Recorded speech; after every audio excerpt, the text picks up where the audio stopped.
এটা ছিল আমার দুষ্টু কুন্দু পাপার জন্মদিনের ভিডিও। আগে এটা তোমাদের সঙ্গে শেয়ার করা হয়নি, তাই পুরনো ভিডিওটাকে আমি ভাবলাম একটু শেয়ার করি। আর এই এত সুন্দর লোভনীয় মিষ্টিগুলো দেখতে পাচ্ছ না, এইগুলো কিন্তু সবই আমার আবদারে বরমশাই এনেছিল। বাড়ি গেলে এগুলি খাওয়ার জন্য আমি ভারী আবদার করি তার কাছে। দুপুরবেলা ও আবার ওর একটা বন্ধুদের জমি থেকে কত সুন্দর আখ নিয়ে এসেছে। আখগুলি কিন্তু ভীষণ মিষ্টি ছিল খেতে। আর এই দেখো আমার কুন্দু পাপাটা, মানে আমার বার্থডে বয়।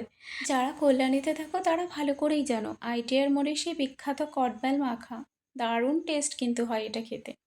দুপুরবেলা ও আবার দিদির কাছ থেকে একটু ফেসিয়াল করিয়ে নিচ্ছিল। বাড়ি গেলেই এটা ও সবসময় করে।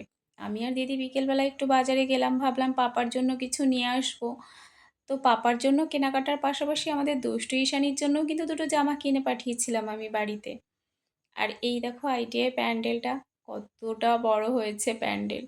তারপরে আমরা একটু ফুচকা খেয়ে নিয়ে চলে আসলাম বাড়ির দিকে।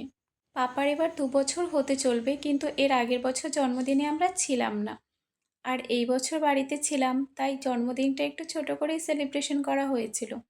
আর দুপুরবেলা দেখো কত সুন্দর তাকে সাজিয়ে গুছিয়ে খেতে দেওয়া হয়েছে। দাদুর সঙ্গে বসে পড়েছে ও আবার খেতে।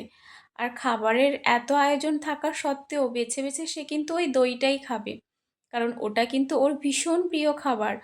ও এত দই খেতে ভালোবাসে, বাড়িতে যখনই আমরা যাই আমি তোকে সবসময় বলি যে ওর জন্য দই নিয়ে আসো।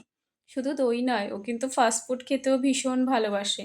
হ্যাঁ, অবাক হওয়ার কোনো কারণ নেই, এইটুকু ছোট বাচ্চা হলে কি হয়েছে, চাউমিন, এগরোল, বিরিয়ানিও কিন্তু ভীষণ ভালো খায়। আগেরবারও অনেকটা ছোট ছিল, তাই জন্মদিন ব্যাপারটা হয়তো বুঝতে পারেনি, কিন্তু এবার কিন্তু ও ভীষণ ভালো মজা পেয়েছে। সে বুঝেছে যে আজকে আমার স্পেশাল একটা দিন, তাই আমার জন্য এত আয়োজন। আর এদিকে দেখো কেক কাটার জন্য দিব্যি বসে পড়েছে, আর কি খুশি হয়েছে ও কেকটা দেখে। ওর বাবা ওর জন্য এত বড় একটা কেক এনেছে, আর দেখো দুষ্টু করছে দুজন ভাই বোন মিলে।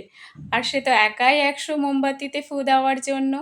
কেক কাটার পর দেখো ও আবার বাইরে বসে কত সুন্দর নিজেও টুপি পরছিল, আবার তার দিদিকেও পরিয়ে দিচ্ছিল। তারপর আমরা সবাই মিলে একসঙ্গে বসে পড়েছিলাম খেতে।